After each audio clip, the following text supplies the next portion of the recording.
Beneath the skyscrapers of modern Boston stands a building unchanged by time. Its walls once echoed with the cries of tyranny, protest, and revolution. This is the story of a place where empires ruled, blood was spilled, and the idea of America began to take form. The Old State House, a building at the crossroads of rebellion and empire.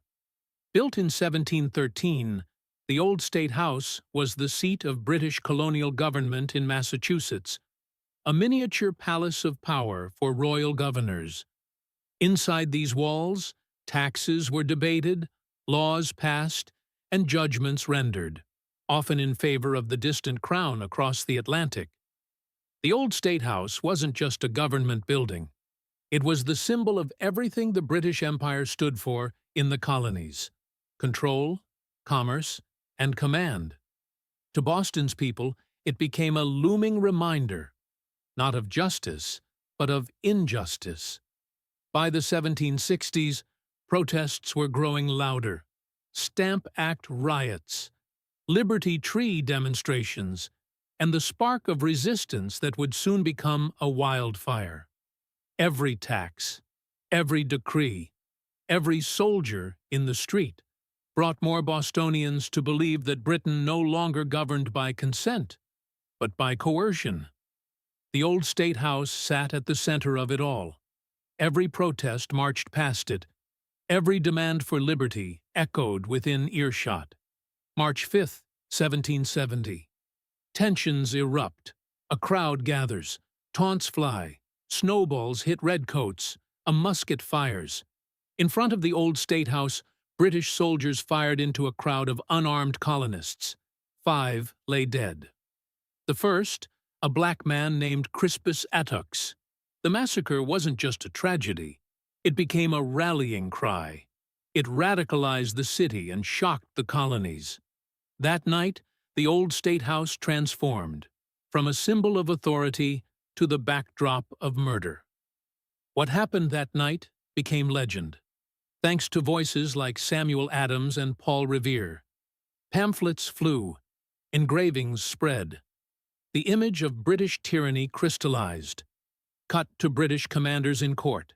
John Adams defends them. Even in outrage, there was still justice. John Adams defended the redcoats and won. That's the irony of the Revolution's beginnings.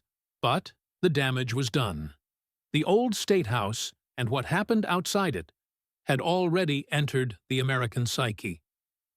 Montage of 1770s protests. Dock workers clashing with soldiers. Newspapers screaming rebellion. The massacre did not end the occupation, but it forever altered public sentiment. British commanders grow weary. Parliament debates sending more troops. As the Tea Act passed and the Boston Tea Party rocked the harbor, the Old State House grew silent. British governance in Massachusetts unraveled. Governor Hutchinson flees Boston. British military rule replaces civilian authority. The building's halls emptied of authority. Boston no longer answered to Parliament, but to the people. Independence is declared in 1776. Scene of a crowd gathering outside the Old State House balcony. July 18, 1776. From its balcony, the Declaration of Independence was first read to Bostonians. People cheer. British symbols are torn down. The lion and unicorn, icons of the crown, were yanked from the facade. A new era had begun. From royal headquarters to revolutionary platform, the Old State House had flipped from empire to independence. Reenactment of children hoisting a liberty flag above the building. Time-lapse of centuries passing. The city modernizes around the Old State House.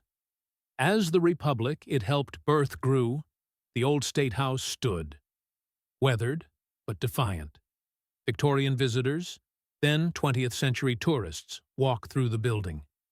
Today, it's a museum, a memory box, a place where echoes still live. We preserve buildings not because they are old, but because they witnessed the birth of something new. Modern voices reading revolutionary quotes, drone circling the building. In Boston's heart, where history breathes, one building remains to remind us of blood, defiance, and dreams. Montage, Crispus Attucks statue, protesters today, voting lines. Because liberty is not born in palaces. It rises from streets, from people, from moments like these. History lives where we remember it.